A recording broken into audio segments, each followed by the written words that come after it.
Hello বন্ধুরা, গতকাল আমাদের বাড়িতে রান্না পূজা হয়েছিল, তাই সেখানে কি কি আয়োজন করা হয়েছিল সেটাই তোমাদের সাথে শেয়ার করে নেব। চলো, এখানে দেখা যাচ্ছে গোটা মশলা দু রকমের বাটা আছে।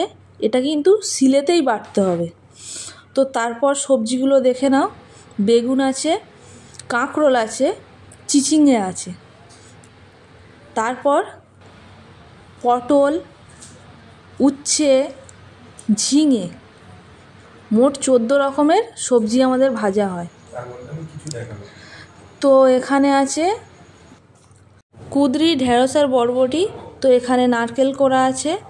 তো চলো, বাটা মশলা সমেত দেওয়া আছে এখানে কাঁচকলা। চাটনির জন্য আছে চালতা, কচু, কাঁচা তেঁতুল, ওল। তো এখানে আছে আলু এবং কুমড়ো। পায়েসের জন্য আছে গোবিন্দভোগ চাল ভেজানো। তো ডাল চচ্চড়ির জন্য মসুর ডাল, তারপর লাউ আছে, লাউতেও সেই মশলা দেওয়া আছে। তো চাল কুমড়োও ছিল, চাল কুমড়োটা স্কিপ করে গিয়েছি। এখানে আছে 5 রকমের সবজি, তো ওতেও মশলাটা দেওয়া আছে। গুড় দেওয়া আছে, ওটা ছিল তালের গুড়, এবং এটি পায়েসের জন্য দুধ। তো আমাদের রান্না পুজোতে 3 রকমের মাছ লাগে: ইলিশ মাছ, পোনা মাছ আর চিংড়ি মাছ।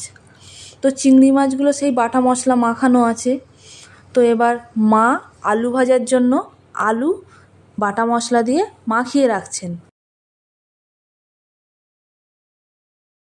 আমাদের বাড়ির নিয়ম হলো, রান্না পুজোর জন্য প্রথমেই কাঠের উনুনে কড়াইতে সর্ষের তেল দিয়ে আলু ভাজতে হবে, তারপর অন্য রান্না শুরু করা যাবে।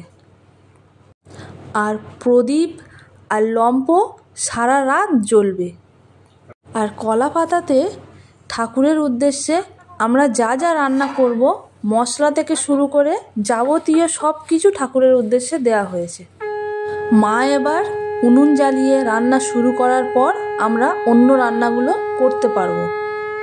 আমাদের বাড়ির রান্না পূজার জন্য কিন্তু শুধুমাত্র সর্ষের তেলই ইউজ করা হয়, এছাড়া অন্য কোনো তেল ইউজ করা যায় না। বন্ধুরা, আরেকটি মজার তথ্য তোমাদের সাথে শেয়ার করি। এই কড়াটিতে যে রান্না হচ্ছে, এই কড়াটি বিগত 3 পুরুষ ধরে রান্না হয়ে আসছে। আমাদের নিয়ম হলো, মা অন্নপূর্ণা দেবীর এবং মা মনসার পূজা করে এই রান্না শুরু করতে হয়। চলো, মা এবার কড়াইয়ের মধ্যে আলুগুলো দিয়ে দিয়েছে।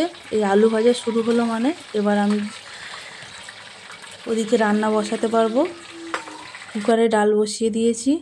এছাড়াও মাছ ভাজার জন্য মাছ ভাজছি, 2টো কড়া বসিয়েছি, একদিকে পোনা মাছ এবং একদিকে ইলিশ মাছ। চলো তো দেখি কে কে ইলিশ মাছ খেতে ভালোবাসো আর কে কে পোনা মাছ খেতে ভালোবাসো, কমেন্টে নিশ্চয়ই জানিও।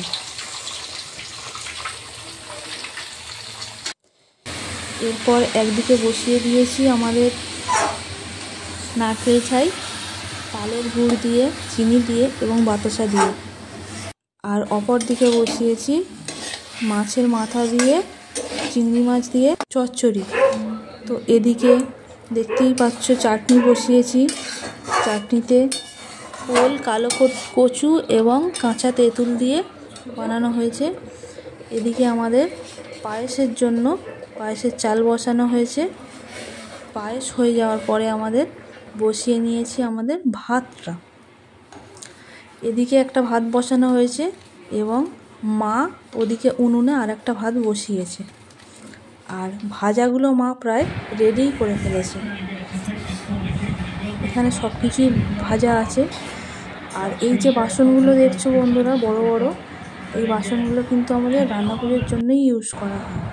এখানে আমাদের নারকেল ছাই রেডি। তো পায়েসটাও রেডি হয়ে গিয়েছে। পায়েস রেডি হওয়ার পরে আমাদের মাছ ভাজাগুলোও কিন্তু রেডি হয়ে গিয়েছে। মাছ ভাজাগুলো এখানে চিংড়ি মাছ, ইলিশ মাছ, পোনা মাছ, 3 রকমেরই মাছ আছে। ইলিশ চিংড়ি কাছাকাছি বাঙাল ঘটি পাশাপাশি। তো এখানে ইলিশ মাছের তেলও রাখা আছে। আমাদের রান্না প্রায় শেষ হয়েছে রাত 3টের সময়। তো শেষ হওয়ার পরে মা সব কিছু যাবতীয় রান্না হয়েছে সেগুলো দিয়ে পূজা করে দিয়েছে। তারপর আমাদের খাওয়া হয়েছে এবং সকালবেলা আবার সেগুলো দিয়ে পাথরের থালার উপরে কলা পাতা দিয়ে এবং 1500 ডাল শাপলা দিয়ে